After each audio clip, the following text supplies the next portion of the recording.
A santa paz de Deus.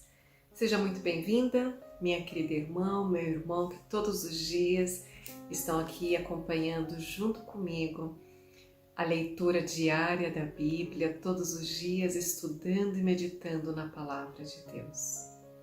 Se você é novo por aqui, seja bem-vindo. A nossa intenção aqui não é falar de religião e nem pregar nenhuma igreja. Nossa única intenção, nosso propósito é ler todos os dias um capítulo da Bíblia, meditar na Palavra de Deus e reter o seu entendimento e o seu ensinamento em nossos corações. Hoje, com a ajuda de Deus e a guia do Espírito Santo, nós vamos fazer a leitura do livro de Gênesis, capítulo 42, quando os irmãos de José descem ao Egito em busca de alimentos. Vamos começar? Como havia começado o período dos 7 anos de muita fome e escassez na terra, não só em Egito, mas em toda a terra, Jacó chama os seus 10 filhos e fala para eles: desçam ao Egito. Eles moram na terra de Canaã, então ele manda que eles desçam ao Egito e vão lá para estar comprando mantimentos, comprando trigo, comprando grãos, para que a família possa sobreviver, os animais, que eles possam dar de comida aos animais e que ainda resta, e para que a família possa estar se alimentando. Então, os irmãos descem, 10 filhos descem, porque ele diz que Benjamim ficaria com ele. Benjamim é seu filho derradeiro, o último filho que nasceu, e ele tem muito medo que Benjamim morra, então ele fala: vão vocês, deixe Benjamim comigo, porque eu tenho medo que alguma coisa aconteça com este mancebo. E os 10 irmãos descem e vão para o Egito. Chegando no Egito, quando eles estão lá fazendo a compra dos grãos, do trigo, José reconhece os seus irmãos. Imagina a emoção de José ver os seus irmãos, os mesmos 10 que jogaram ele na cova, eram os 10 que estavam diante da face dele agora, tanto tempo depois. Nesse tempo, José tem aproximadamente 40 anos. Eles fizeram isso com ele, ele tinha 17 anos. Então, vendo seus irmãos, no verso 9, José ele pega e acusa os irmãos. Ele se lembra dos sonhos que ele havia tido, que ele fala que ele via que os irmãos se dobravam diante dele, e aí ele pega e acusa os irmãos. Ele está numa postura muito severa, um homem muito poderoso, e então ele diz para os irmãos: bem sei que vocês são espias e vieram ver a nudez dessa terra. Quer dizer, ele estava acusando eles: olha, vocês não vieram aqui comprar trigo, vocês vieram aqui ver a escassez, a pobreza que está essa terra, vocês estão nos espiando porque planejam nos atacar. E então os irmãos dizem para ele assim: todos nós somos filhos de um varão, somos homens de retidão, e teu servo, nós não somos espias. E ele diz: não, antes vieste para ver a nudez dessa terra. E eles disseram, mais uma vez os irmãos negam e falam: nós, teus servos, somos 12 irmãos, filhos de um varão da terra de Canaã. E eis que o mais novo está com nosso pai hoje, mas um já não existe mais. Então José disse: isso é o que vocês têm dito, mas vocês são espias. E vou prová-los se vocês estão falando a verdade ou não. Vou fazer o seguinte: eu vou prender vocês aqui e vou levar vocês diante da face de Faraó e vou dizer a Faraó que vocês são espias, então vocês serão mortos. E eles se afligem muito. E eles falam: não, olha, nós verdadeiramente somos homens de retidão, que fique um de nossos irmãos. Aí eles oferecem para ele: olha, vamos fazer o seguinte, que fique um de nossos irmãos aqui com você, porque preso na vossa casa, e nós vamos levar o trigo para a fome da nossa casa. E trazemos o nosso irmão mais novo, e você poder verificar as nossas palavras. E se assim nós não fizermos, se nós não trouxermos o nosso irmão, o que fica vai morrer. E nesse momento, os irmãos, vejam bem, José, ele é um hebreu, tanto que o copeiro fala para Faraó, o mancebo hebreu que estava no cárcere, né?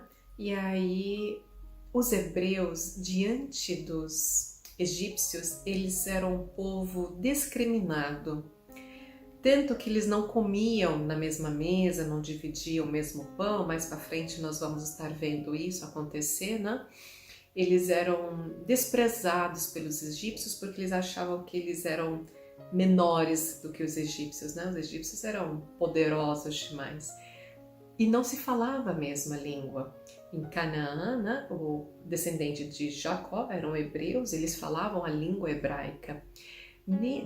Hoje em dia, na atualidade, no Egito se fala o árabe egípcio, porque depois acontece o domínio árabe sobre o Egito. Mas nessa época que nós estamos lendo Gênesis, a língua que eles falavam se chamava copta.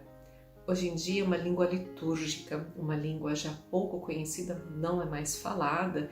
É muito difícil você encontrar essa língua. Pessoas que saibam, né?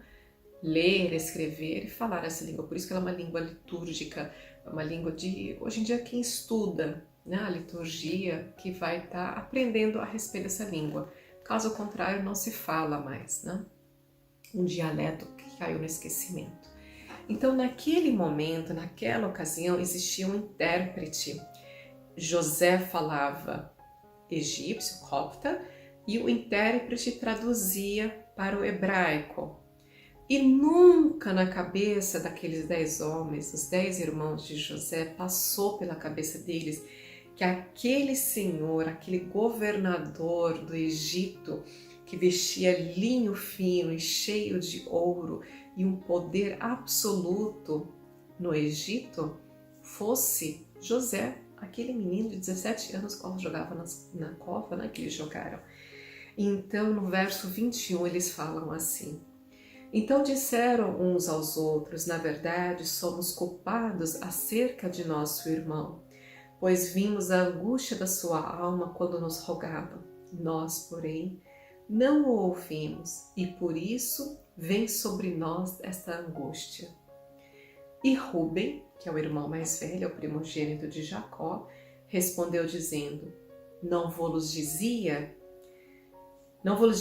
eu, dizendo: não pequeis contra o moço, mas não me ouvistes, e vedes aqui, o sangue dele também é requerido. Porém, eles não sabiam que José os entendia, porque havia um intérprete entre eles. E retirou-se deles, e chorou, e depois tornou a eles, e falou-lhes. E tomou Simeão dentre eles e o amarrou perante os seus olhos.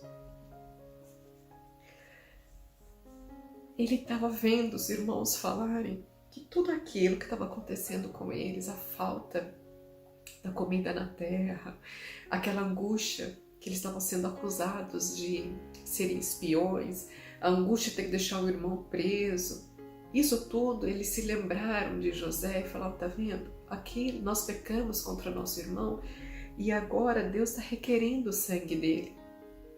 E José, entendendo e vendo o arrependimento dos irmãos e vendo que Rúben era aquele que falava: não faça isso com o moço, né? Não vamos fazer mal ao nosso irmão, mas vocês não me ouviram. Ele não aguentou, a emoção veio e ele se retirou e ele chorou, vendo toda aquela situação que ele estava vivendo naquele momento. Mas José é um homem muito bom, um homem verdadeiramente amável. E olha o que José faz. Ele ordena os servos dele que estão lá junto com ele, né, vendendo os mantimentos para outras terras. Ele ordena que encham os sacos deles. Coloca tudo muito cheio nos sacos. e que aquele dinheiro que eles haviam levado para comprar o mantimento, que eles coloquem dentro das sacas, amarrem nas sacas o dinheiro e devolva para eles o dinheiro. E não fala nada para eles. Então, assim é feito e eles partem, vão embora dali, Simeão amarrado, preso, por ordem de José, e voltam 9 para Canaã. No meio do caminho, um deles para dar de comida para os animais, e ele vê que tem o saco de dinheiro que ele tinha levado para comprar, estava amarrado num dos sacos do mantimento do animal que ele estava, do jumento que ele estava usando, né? E aí ele diz assim para os irmãos: devolveram o dinheiro. Olha, esse aqui é o meu saco. Então ele desfaleceu o coração e pasmavam-se, dizendo um ao outro: o que é isso que Deus tem feito com nós? Eles estavam atordoados, que eles não estavam entendendo o que estava acontecendo.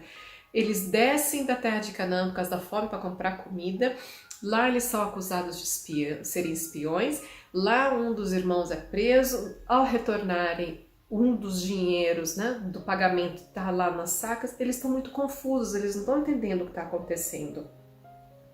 Então eles chegam à terra de Canaã, voltam para o pai e contam tudo para Jacó. E dizem assim para Jacó: e falou conosco asperamente e nos tratou como fôssemos espias da terra.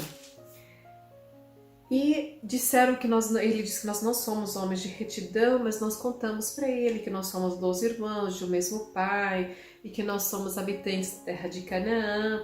Mas aquele varão, senhor da terra, nos disse: nisto conhecereis que sois vós homens de retidão. Deixa comigo um de vossos irmãos e tomai do mantimento para cessar a vossa fome. E aí no verso 36...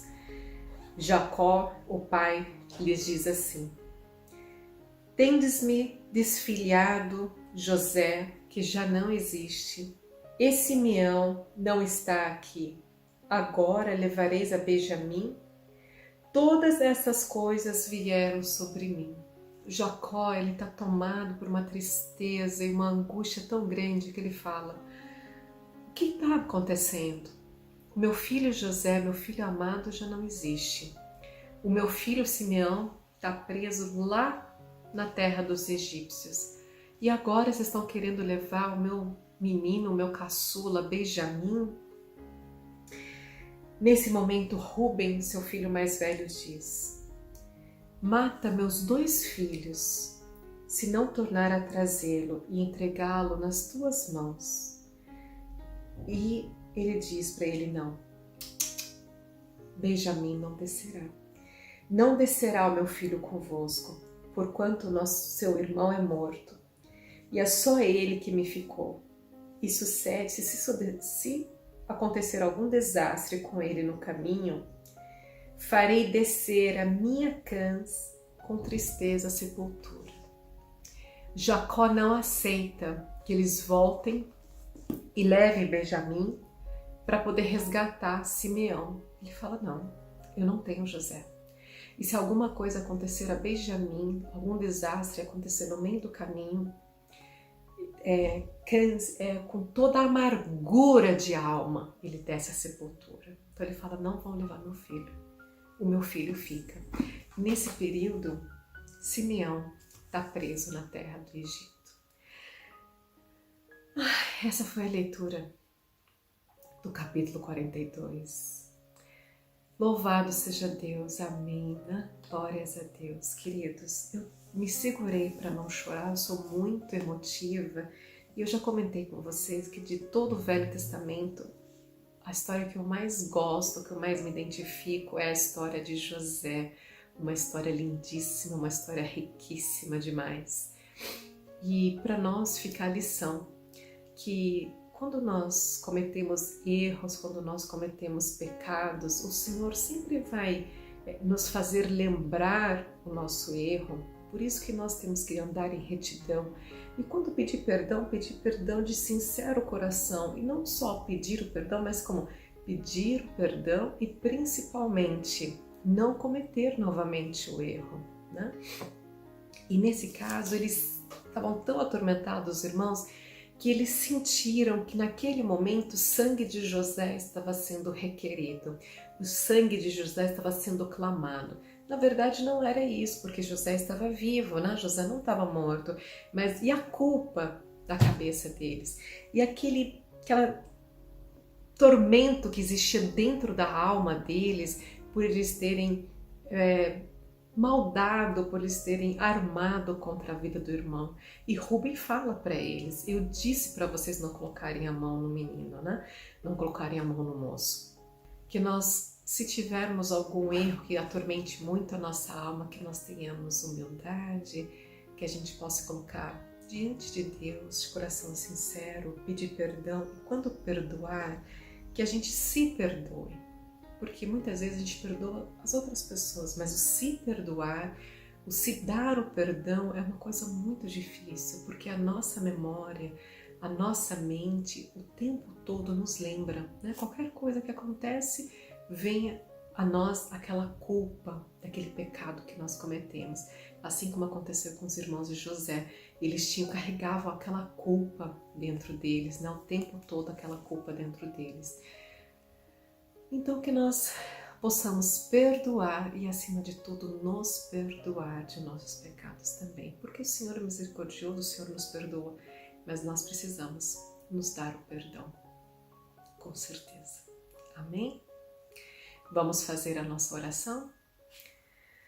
Paizinho querido, nosso Pai amado, Santíssimo Senhor, cheio de glória, honra e poder, nos colocamos, Senhor, diante da Tua santa presença, primeiramente para pedir perdão por todos os nossos pecados, que o Senhor possa, Pai, lavar a nossa alma, branquear a nossa memória, limpar a nossa mente, tudo aquilo, Senhor, que nos atormenta, que nos corrói, que nos magoa, que nos coloca em angústia, que o Senhor possa tirar, nos limpar, lavar-nos, Senhor, alvejar toda essa mágoa, essa tristeza, que não faça mais essa angústia de alma que nós temos, que não nos aflija mais, mas que o Senhor possa tirar tudo isso e nos limpar em nome do Teu Filho amado, nosso Senhor Jesus Cristo.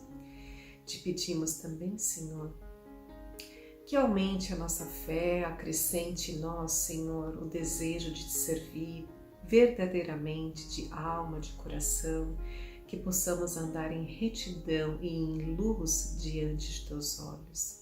Que nossos pés, Senhor, não se desviem do caminho santo, mas que, acima de tudo, nós nos esforcemos em andar no caminho da paz, no caminho da retidão, no caminho da honra e no caminho do amor. Te pedimos também, Senhor, que você visite, possa estar libertando, curando, resgatando a todos os enfermos de todas as enfermidades. Que o Senhor entre, Pai, na casa dos teus filhos, libertando, Senhor, de todos os males, qualquer males da intriga, males da mentira, males da discórdia, males, Senhor, da enganação, males do adultério, todos os males, Senhor, acometem as famílias, que acometem os casais, que acometem os irmãos, que o Senhor possa levar paz, levar união, levar carinho, respeito, compaixão. Senhor, reconhecemos a nossa fraqueza, reconhecemos os nossos erros e sabemos que nós não somos nada sem Ti. Que sejamos, Pai, como José, que mesmo sofrendo todas as aflições da terra, ele não perdeu a doçura nem a compaixão do seu coração. Senhor, se nos achegamos a Ti, não é por merecimento nosso, mas é em nome e honra do Teu Filho amado, que vive e reina para todo sempre, nosso amado Senhor Jesus Cristo. Amém, glórias a Deus. Por tudo Deus seja louvado. Deus te abençoe, te guarde, te ilumine e te dê um coração cheio de compaixão. Beijo. Que a bênção de Deus esteja contigo.